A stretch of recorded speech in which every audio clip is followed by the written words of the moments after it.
Assalamualaikum warahmatullahi wabarakatuh. Good morning semuanya. Waalaikumsalam Waalaikumsalam warahmatullahi Good morning, warahmatullahi Miss. wabarakatuh. wabarakatuh. Morning, Morning, Miss. Miss. Ya, selamat pagi. Gimana kabarnya hari ini? Baik semua? Baik, Miss. Alhamdulillah baik nih, sehat. Alhamdulillah. Oke, sebelum kita mulai, Miss mau tanya dulu nih. Siapa di sini yang setiap hari buka media sosial kayak Instagram, TikTok, Twitter, atau apapun itu? Boleh angkat tangan. Semuanya ya, hampir semuanya rata-rata kalian buka media sosial. Nah, kalau gitu, topik kita hari ini pasti relevan banget buat kalian semua. Hari ini kita akan belajar tentang hortatory exposition. Tapi kita nggak cuma belajar tentang teks bahasa Inggris biasa, kita akan hubungkan langsung sama kehidupan digital kalian, yaitu tentang netiquette atau etika di media sosial. Semuanya sudah siap belajar? Iya, Siap, Miss. siap, Ya, Miss. Baik, sebelum masuk ke materi, kita lihat dulu tujuan pembelajaran kita hari ini ya. Ada tiga tujuan. Pertama, kalian bisa menganalisis struktur teks hortatory exposition, ada tesis, argumen, sama recommendation. Kedua, kalian bisa mengevaluasi language feature-nya, terutama simple present tense dan modal verbs. Dan yang ketiga, kalian bisa membuat netiquette golden rule secara kreatif. Ketiga tujuan ini yang akan kita capai bareng-bareng hari ini ya. Oke, langsung masuk ke materi pertama. Nah, sekarang pertanyaan pertama buat kalian. Ada nggak sih yang pernah dengar istilah hortatory exposition sebelumnya? Pernah, Miss. Waktu kelas 11 kayaknya. Nah, bagus, masih ingat. Jadi, hortatory exposition itu memang sudah kalian sentuh sebelumnya. Sekarang kita perdalam lagi ya. Jadi, hortatory exposition adalah jenis teks yang bertujuan untuk membujuk pembaca agar melakukan atau tidak melakukan sesuatu berdasarkan argumen-argumen yang diberikan. Bedanya sama teks persuasif biasa itu apa, Miss? Hortatory selalu diakhiri dengan rekomendasi yang kuat. Nah, teks ini punya tiga bagian utama. Yang pertama adalah apa? Tesis, Miss. Betul sekali, tesis. Nah, ini sebagai bagian pembuka. Di sini penulis memperkenalkan isu dan em, menyampaikan posisi atau pendapatnya. Ibaratnya kayak kamu bilang nih ke teman, ah ini tuh masalah loh dan ini pendapatku soal itu. Nah, yang bagian kedua adalah argumen. Ini tuh isi teksnya. Penulis kasih alasan, fakta, dan logika buat mendukung posisinya. Semakin kuat argumennya, semakin meyakinkan teksnya. Dan yang terakhir, ini adalah yang paling penting dan membedakan hortatory dari jenis teks lain. Namanya adalah recommendation. Bukan sekedar kesimpulan, tapi penulis secara langsung bilang ke pembaca, ini ini loh yang harus kalian lakukan. Ada pertanyaan sampai sini? Miss, bedanya sama analytical exposition itu apa ya? Oh, pertanyaan bagus. Jadi bedanya ada di bagian akhir. Kalau analytical exposition, bagian terakhirnya kan cuman reiteration, nah atau pengulangan kesimpulan. Tapi kalau hortatory itu bagian terakhirnya adalah recommendation, yaitu ada ajakan atau saran untuk bertindak. Jadi hortatory itu lebih ke action oriented. Paham? Oh iya, paham, Miss. Makasih. Oke, sekarang kita masuk ke topik teksnya, yaitu netiquette. Nah, kata netiquette ini sebenarnya gabungan dari dua kata. Ada yang tahu? Ada Miss Net sama etiquette, Miss. Tepat sekali. Net dari internet dan etiquette itu artinya sopan santun atau tata krama. Jadi netiquette itu adalah etika atau aturan sopan santun dalam menggunakan internet dan media sosial. Nah, kenapa sih netiquette ini penting? Coba lihat di sini. Ada lima alasan utama, yaitu yang pertama adalah menghindari cyberbullying. Yang kedua, mengurangi hate speech. Yang ketiga, menjaga privasi digital. Yang keempat adalah mencegah penyebaran hoax. Dan yang kelima adalah membangun komunikasi yang sehat. Sekarang Miss mau tanya, dari kelima ini, Mana sih yang menurut kalian yang paling sering terjadi di media sosial saat ini?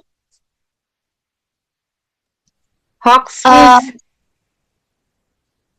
Hoax, Hoax, Miss. terus Sering banget ada, ada berita bohong di WhatsApp.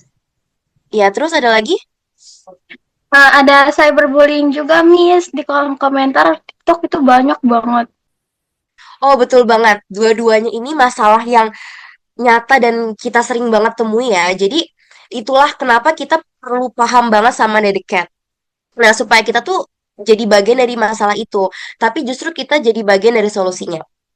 Oke, sekarang kita langsung masuk ke language feature-nya atau unsur kebahasaannya. Ini penting banget buat kalian pahami supaya nanti kita bisa nulis atau menganalisis teks hortatory dengan benar. Oke, yang pertama adalah simple present tense. Digunakan untuk menyatakan fakta, opini, atau kebiasaan. Rumusnya ada dua. Untuk kalimat dengan kata kerja, yaitu rumusnya adalah subject plus verb one. Tapi kalau subjeknya she, he, it, kata kerjanya bisa ditambah s atau es. Kalau subjeknya Ayu Dewi, kata kerjanya tetap bentuk kata dasar. Dan untuk kalimat dengan to be as, dengan to be, rumusnya adalah S plus is, am, atau are. Coba Miss kasih contoh. Sosial media efek teenager, subjeknya media sosial.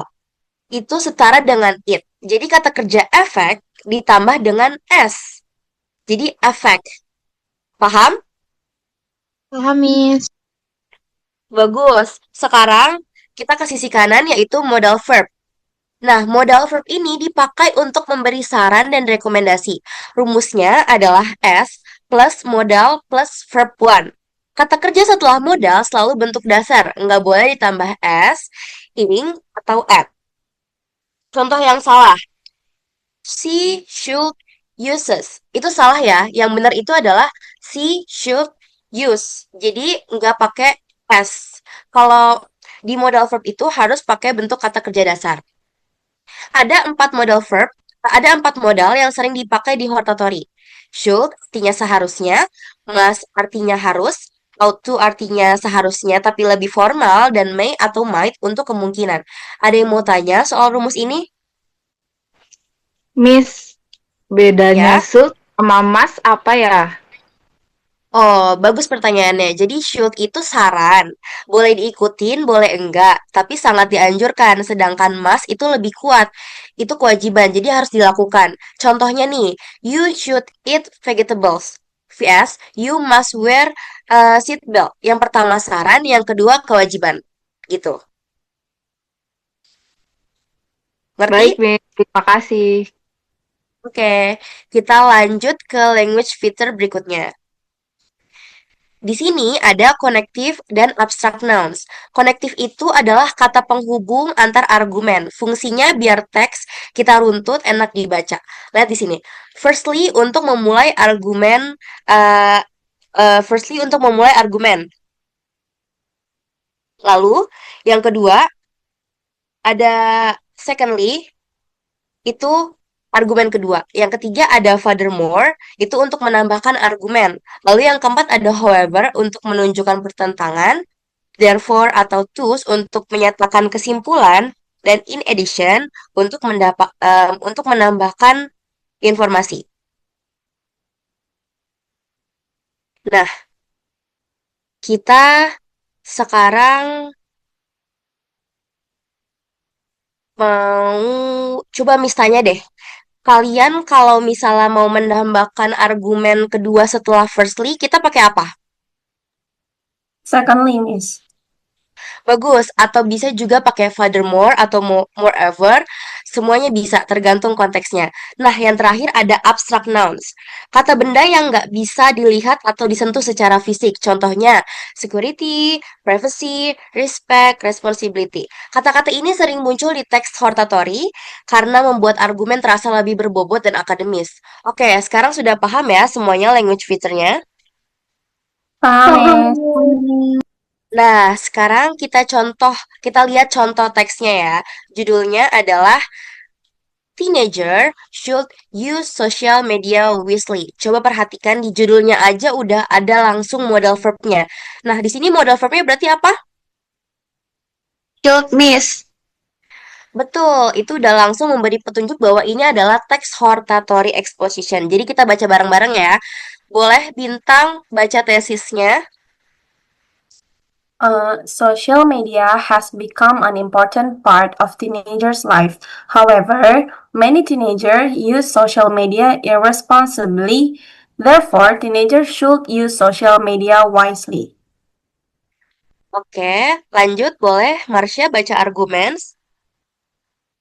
Firstly, cyberbullying and hate speech are common online, affecting mental health. Secondly, oversharing personal information threatens privacy and security. Furthermore, fake news spreads quickly through social media platforms. Oke, yang terakhir boleh deh Mutia boleh baca. For those reasons, teenagers should be more responsible when using social media. They must think carefully before posting or commenting online. Oke. Nah, jadi di sini itu ada bagian pertama ya, yaitu tesis. Di sini penulis bilang bahwa sosial media itu sudah jadi bagian penting kehidupan remaja, tapi banyak yang menggunakannya dengan tidak bertanggung jawab. Nah, ini adalah isu yang diangkat sekaligus posisi penulis. Nah, lanjut ke argumensnya. Penulis kasih 3 alasan. Pertama, cyberbullying dan hate speech merusak kesehatan mental. Kedua, oversharing mengancam privasi. Dan yang ketiga adalah berita palsu menyebar cepat. Coba perhatikan, konektif apa yang ada di dokumen itu. Firstly, secondly, furthermore, Miss. Benar banget. Jadi, sekarang di bagian terakhir, recommendation. Penulis bilang remaja harus lebih bertanggung jawab dan harus berpikir dulu sebelum posting. Ada modal verb apa di sini? Should sama must, Miss. Nah, benar banget. Jadi teks ini tuh udah menggunakan semua language feature yang kita tadi pelajari ya. Oke, sebelum kita quiz, kita lihat dulu nih ada table good sama bad netiquette ini. Di sebelah kiri adalah contoh perilaku digital yang baik, menggunakan bahasa yang sopan, cek fakta sebelum share, menghargai pendapat orang lain, dan jaga privasi akun. Dan di sebelah kanan adalah perilaku yang sebaiknya kita hindari, yaitu menghina orang lain, menyebarkan hoax, hate speech, dan cyberbullying. Nah, Miss mau tanya nih dari kolom kanan, pernah nggak sih kalian atau orang di sekitar kalian melakukan salah satunya, mungkin tanpa sadar? Pernah, Miss, share berita tanpa cek dulu. Nah, itu jujur banget. Dan itu wajar karena kita sering terburu-buru. Makanya kita belajar netiquette ini supaya ke depannya kita bisa lebih aware. Oke, sekarang sudah siap kita ke tes pemahamannya? Siap, Miss. Miss. Oke, kita sekarang quiz ya. Jadi ini cuma tiga soal aja, nggak susah. Nanti kalian bisa angkat tangan ya kalau misalnya mau jawab ya. Oke, Miss bacakan yang pertama. Apa tujuan dari hortatory exposition? Siapa yang mau jawab? Saya boleh, Miss? Boleh bintang? Jawabannya B, Miss.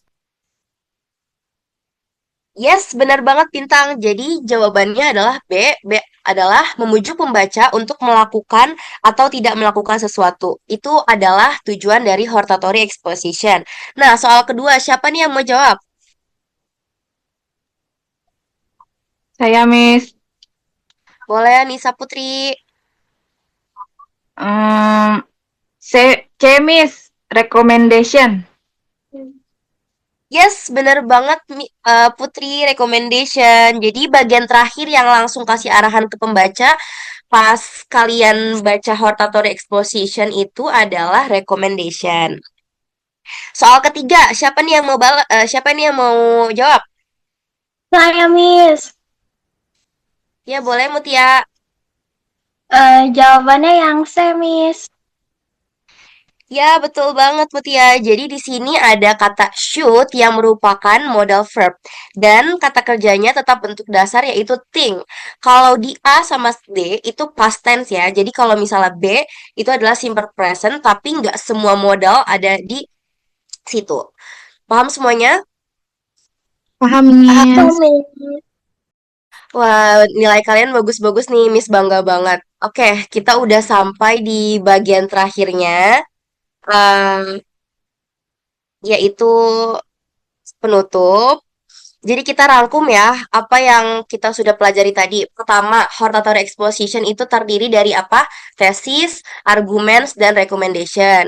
Kedua, netiquette adalah etika berkomunikasi di dunia digital. Ketiga, kita gunakan simple present tense dan modal verb untuk menyatakan fakta dan memberi saran. Dan yang keempat, yang paling penting adalah think before you post. Kalian hari ini luar biasa banget, aktif, berani menjawab, dan pertanyaannya juga bagus-bagus banget. Miss harap materi hari ini bukan cuma kalian dipahami ya, tapi kalian terapkan juga di kehidupan kalian sehari-hari. Sebelum Miss tutup, ada pertanyaan?